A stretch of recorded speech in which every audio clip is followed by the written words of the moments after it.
morning, good day. Today is day 11 of Rejuvenation Yoga with Nicole Spirit, and we're here to study Asana today. That's so exciting. Asana means posture, it means seat. It means that we go through all these poses so that we can maintain a beautiful seat for our meditation. So wherever you are, we're going to arrive today in a nice, comfortable, seated position. And we're going to do a nice practice where we access a bunch of different asanas or poses. And we're going to have just a really nice, short, beautiful class today. So this is limb number 3 of the Ashtanga 8-limb yoga series is asana, is learning how to do poses and postures. So we're in a most comfortable seated position, our sukhasana, meaning ease. We find our ease here. So if you're feeling really yucky and you're kind of slouched to one side, take a moment, lift yourself up, open your heart. We're going to take our arms and swim them forwards. And then big breath where we swim the arms back behind us. And we're going to interlace our fingers and just feel our heart open and expand.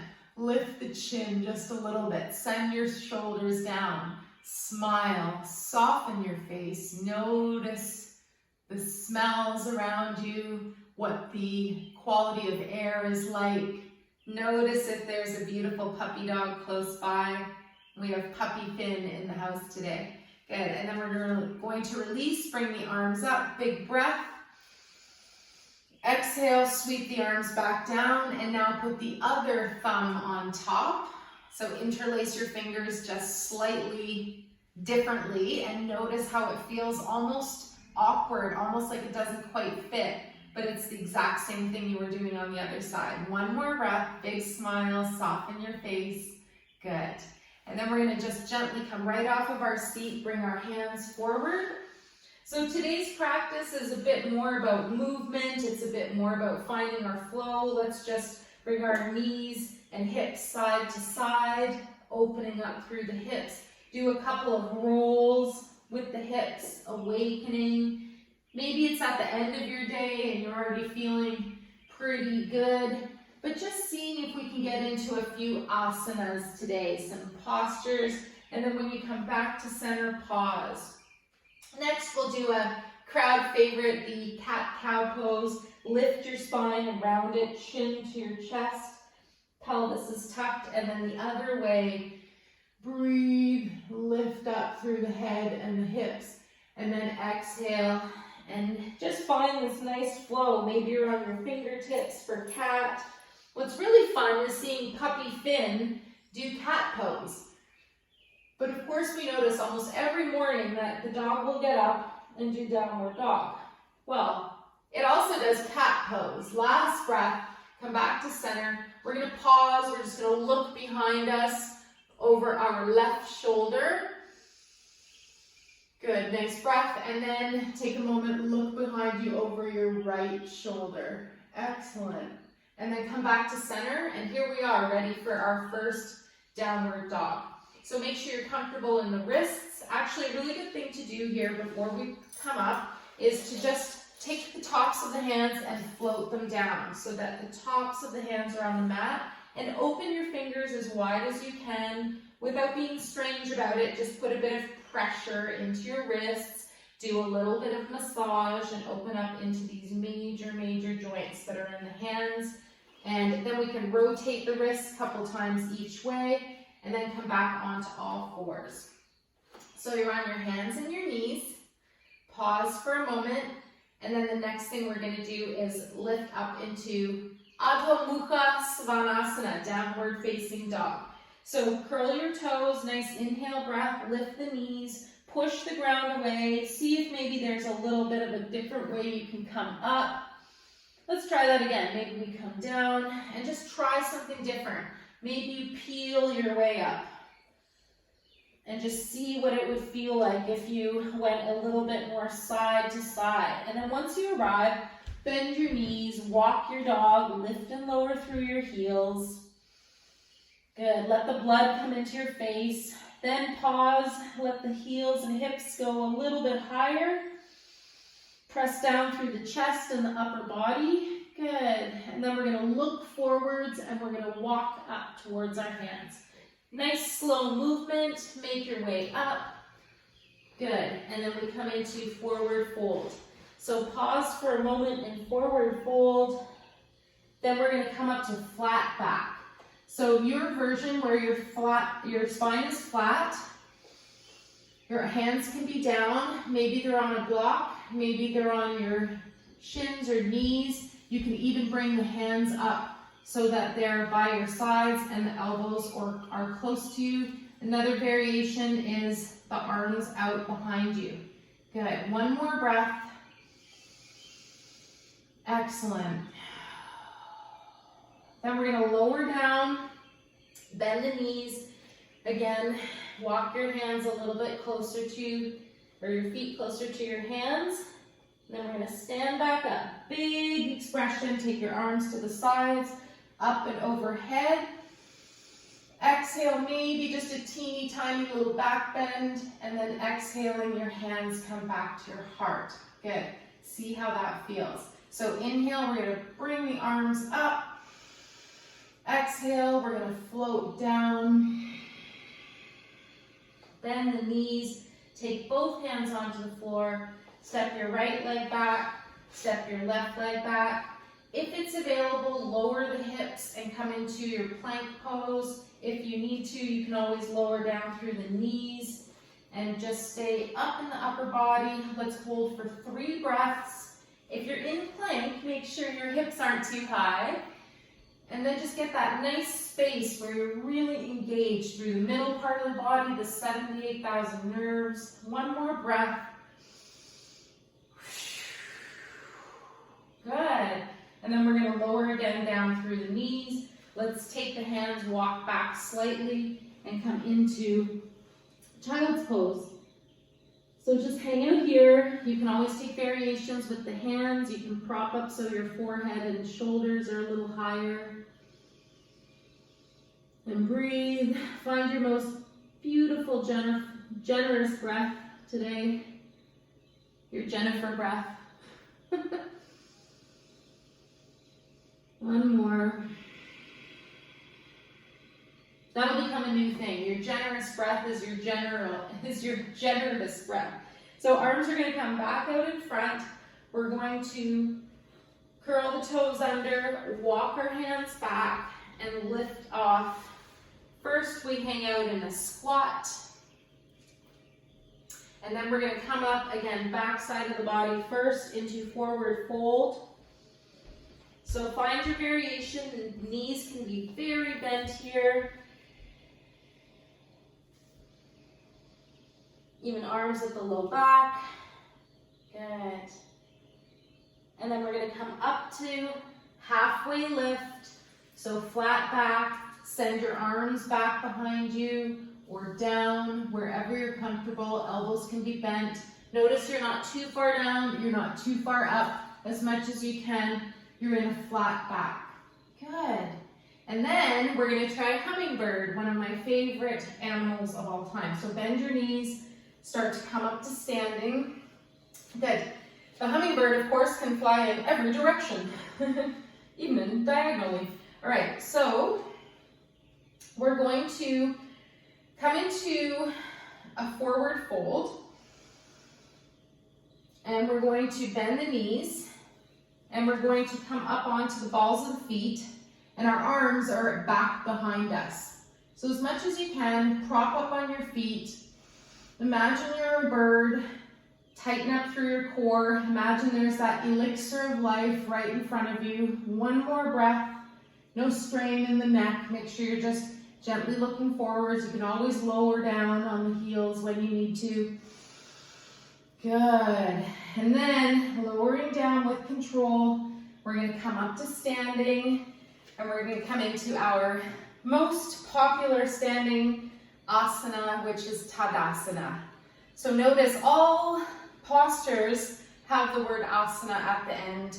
That's usually how we denote positions that our body can do so that we prepare it for meditation where we can sit in easy pose, Sukhasana, and meditate. One more breath. The whole intention, adjust your pants, is to have the body supple and strong and able to move and work and do all kinds of stuff, but to be able to sit and meditate 20 minutes twice a day without fidgeting. Woo! Easier said than done. All right, we're going to do 3 classic standing postures, and then we'll make our way down to the mat. So we start with tree pose, vrikshasana. So right leg will be our standing leg, left foot toes on the floor. This is your most comfortable standing position. It can also be foot at the calf. Avoid the knee, and then maybe press right into the thigh if you're there with your tree pose. Hands can have a variation too. Hands at the heart, hands by your sides, or we even maybe float them up overhead. You can take temple mudra, which is fingers interlaced, thumb and index pointing up, shoulders down. Last breath. Good. And then we're going to release with grace and style. You can pick up that foot so it doesn't crash to the floor. And then we come into triangle. So one leg length apart. That's how far apart your feet will be, your legs length. I always kind of giggle when I see people like this for triangle. I'm like, your legs aren't that short. All right, so let's bring the, I'm not laughing at you, I'm laughing with you. So feet are open wide. Right leg is going to turn out, toes are going to turn out. You're going to draw a line to the instep of your opposite foot. So your arms are up, watch your shoulders, big breath, inhale, lean to the right, and exhale, lower that right arm down, left arm comes up. Keep your chin tucked. You can be looking up at your hand. You can look out to the side. You can look down. Try not to just collapse onto the floor. You can have a block here or even hold your leg. Good. This charges up all your chakras in the body, chakras, energy centers. Next breath, strong core. Come up, and then we're going to look out past our right extended arm. Make sure your shoulders and elbows and arms are in that nice alignment. Big breath, bend your front knee. Big smile, soften your face. Good. I said 3 poses here. We're going to do one last one. Our peaceful warrior. Lean forwards with that right arm. Exhale, come up and back. Raise that right arm up. Sink a bit more through that front knee. Smile. Left hand is at the back. Good. Peaceful warrior. And then we come back to nice straight arms, straight legs. Let's release our arms. Right foot forwards. Toe heel walk our feet together. Step, jump if you like. And then we'll do the other side. Left leg is our standing leg. Right foot at the side. Same thing. Let's just hang out here. Let's see if it's available to bring the foot to the calf. And of course, avoid the knee. Your knees are precious. And we can remember some of the brilliant work of Louise Hay, and we say mantras for our whole body. Excuse me. And the knee, of course, represents ego and pride. So you can say, I'm strong, I'm balanced, I have no ego. No, that's not true. We have an ego, but we've mastered ourselves, so our negative ego mind doesn't rule our show. That's what I want to say.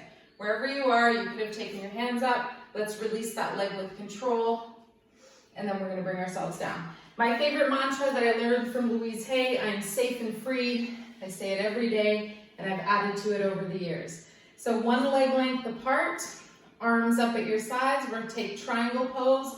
Big breath where we take the toes out to the side, 90 degrees. Big reach where it feels like somebody's grabbed our wrist and pulled us. Hips bump to the right, and then exhale with your core strength, you lower down.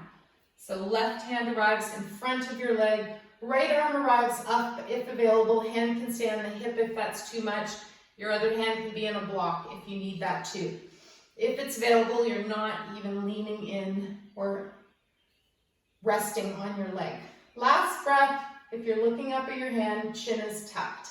Good, let yourself shake and vibrate. Inhale, come up to standing. Then we come into our Hero 2, Virabhadrasana. Big breath, exhale, bend those knees, the left knee. Look out past your arms. Watch your shoulders are down. If there's a mirror or your reflection somewhere. You could gaze and see your beautiful posture, but more than anything, feel it from the inside out. I'm strong, this is my brilliant future, this is my past I'm proud of, and I'm grounded and centered. Next one, peaceful warrior, reach with the left arm, and then up and over, come back. Big breath, big asana, last pose, standing, good. And then we're gonna release, straight arms, straight legs, arms come down, left foot turns in, and we're going to toe heel walk our feet together. Let's do a little jog on the spot. And then our last position is going to be chair pose, Utkatasana. So we sit in chair, we sit on chair, but it's not there. So we have to find a way to balance. Arms can come out in front, shoulder height, inhale and exhale. Where's your chair? So you're not all the way down at the ground, you're not standing, but you found a nice place to balance. Notice if your hips flare out or if they're tucked in. Just see if you can come into this nice little space.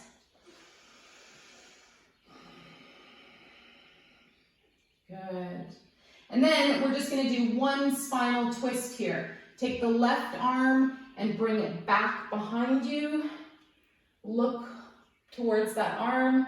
Big breath, inhale and exhale. Maybe you sink just a little bit more. This is a slow dancing chair. Come back to center with that right arm. Then, pardon me, left arm. Then take your right arm, open it up to the side. Big breath, inhale, exhale. Sink it down. Maybe you look a little bit past your right shoulder. Excellent. Bring your arm back. Start to stand back up. Let's shake out the arms, shake out the shoulders, shake it all out. Shake it all out. We're going to lower down to the floor. Fin's getting up, so it's time to, it's time to end the video. So we're going to lower down to the ground. Trust me, you can't film a class when you've got active puppies. Hi, Fan. Hi, Fan. So we're going to just bring both knees up and into the chest. Give yourself a hug. Good. And then float your knees down to the right side. You can use your right arm to help. Nope. I'm just grabbing my earring. Hi, Baba. Good. You can look to the left. Then come back to center. Knees tip to the left now. You can use your left hand to guide your knees. Good. You can look to the right. You can enjoy this puppy love. He's not supposed to be eating my bracelet, but his little chewy toy is over there. One more breath. And he is the cutest, and he does have good puppy breath. Okay, no. Okay. Good. Gently with your core engaged, bring your knees back to center. Let's release our feet down, and then we're going to finish off in our final position, our Shavasana. Release your legs long to the floor. I kissed the puppy for you. One day when he's old, I'll laugh at these yoga videos that I taped. And I'll say, what was I doing? So we're going to finish off our class. Chin is close to your chest. You can wiggle your fingers and toes. Revolve at the ankles and the wrists. One way, a couple times, the other way. Fan. Take a deep breath. Thank you so much for coming. Day 11 is in the books. Wherever you are, whatever you're doing, finishing off in Shavasana. You can hang out here for as long as you want. I'm thinking good thoughts. I'm going to drink lots of water today, and I love you. Don't worry, his little Chewy is right over there. Okay. Bring your hands up to your heart in prayer position. Bring your hands up to your third eye. The light in me greatly honors and sees the light in you. Namaste. Have the best day ever. Take good care.